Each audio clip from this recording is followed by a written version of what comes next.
Assalamualaikum warahmatullahi wabarakatuh. Perkenalkan, saya Regita Sapa Malaves. Di sini saya akan menjelaskan mata kuliah pemrograman web, materi, pengenalan konsep dasar looping menggunakan bahasa pemrograman PHP. Berikut adalah tim di balik proyek ini. Lalu saya akan menjelaskan apa itu konsep dasar looping dalam PHP. Looping atau perulangan dalam pemrograman adalah konsep yang memungkinkan eksekusi blok kode berulang kali selama kondisi tertentu terpenuhi. Dalam PHP, looping memudahkan untuk melakukan tugas yang sama berulang kali tanpa menulis kode yang sama secara berulang.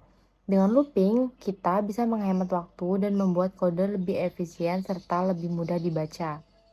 Mengapa looping sangat penting? Looping sangat penting dalam pengembangan aplikasi, terutama yang melibatkan pemrosesan data dalam jumlah besar atau berulang. Misalnya, jika Anda ingin mencetak seluruh nama pengguna yang tersimpan di database, looping memungkinkan Anda mengakses setiap data pengguna satu persatu, melakukan manipulasi data, atau menampilkannya dalam format yang diinginkan tanpa menulis kode untuk setiap data secara manual. Selanjutnya, manfaat utama looping. Yang pertama, pengulangan otomatis, yaitu mengulangi tugas secara otomatis hingga kondisi tertentu tidak lagi terpenuhi. Yang kedua, mempermudah pengolahan data, yaitu cocok untuk bekerja dengan data dalam bentuk array atau objek yang perlu diakses satu persatu. Yang ketiga, peningkatan efisiensi kode, yaitu membuat kode lebih ringkas, memudahkan pembaca, dan lebih hemat sumber daya, terutama saat menangani banyak data. Yang keempat, mempermudah update kode, yaitu dengan looping, Anda hanya perlu mengubah logika di dalam loop tanpa harus mengubah ke seluruh kode berulang. Selanjutnya, jenis-jenis looping dan contoh kodenya. Yang pertama itu for loop.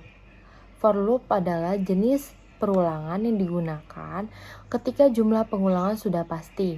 Dengan for loop, kita dapat mengatur jumlah langkah atau batasan tertentu. Ini adalah contoh dari for loop. Yang kedua yaitu while loop.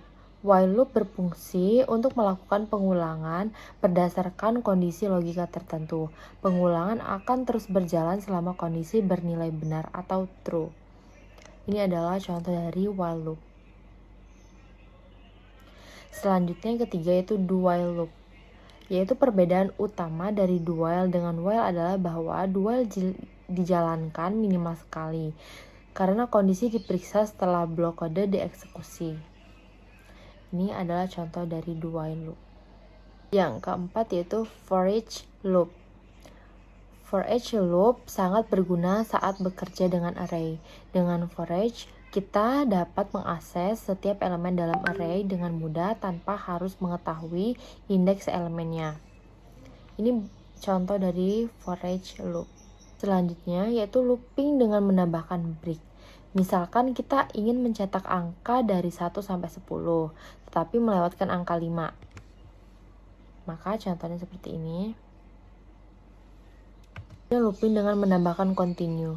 Misalnya kita ingin mencetak angka dari 1 sampai 10, tetapi berhenti di angka 5. Nah, break akan menghentikan perulangan pada saat angka 5-nya telah tercapai. Contohnya seperti ini. Sekian penjelasan dari saya akhiri. Wassalamualaikum warahmatullahi wabarakatuh.